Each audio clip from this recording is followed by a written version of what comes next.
Здравейте, потребители на VBOX, аз съм Слад от клана More Gamer TV и това е вторият ни епизод на How To. Така, значи в този втори епизод на How To ще ви покажа как може да си изтеглите даден клип, да речем от VBOX, от YouTube, няма значение от какъв и да било сайт.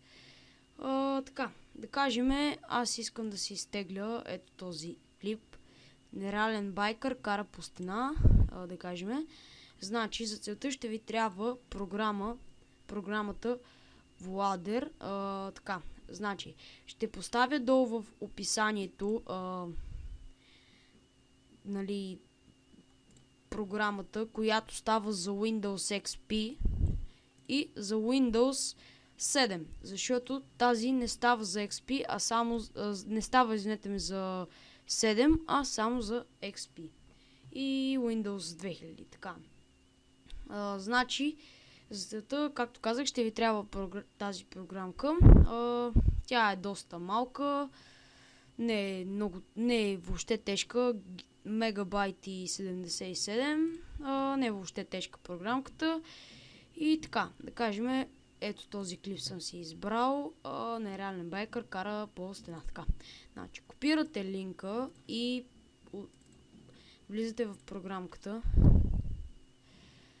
Така. Ето, дори то ви излиза понякога, но ако искате, ако не ви излезне, трябва да поставите линка тук. За целта трябва да са ви отметнати ето тези. Автоматично проверяване за линка. Може да има вирус и такива работи. Изтеглете на десктопа. Значи, пускате тегляне и той съответно почва да тегли.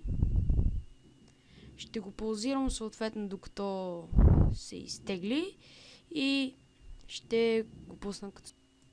Така, ето ни отново, изтегли се и така, ето, може да ви го пусна.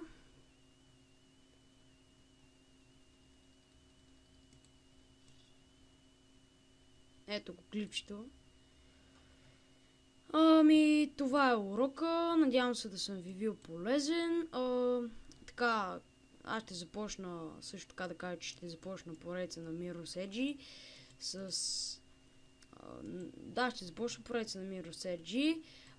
Съответно, другият играч ще започне поредица на FIFA и така, ще правим двойно оцеляване. И така, надявам се да ви е харесал този урок. Също така да съм ви бил и полезен. Довиждане и до нови срещи. Чао, чао!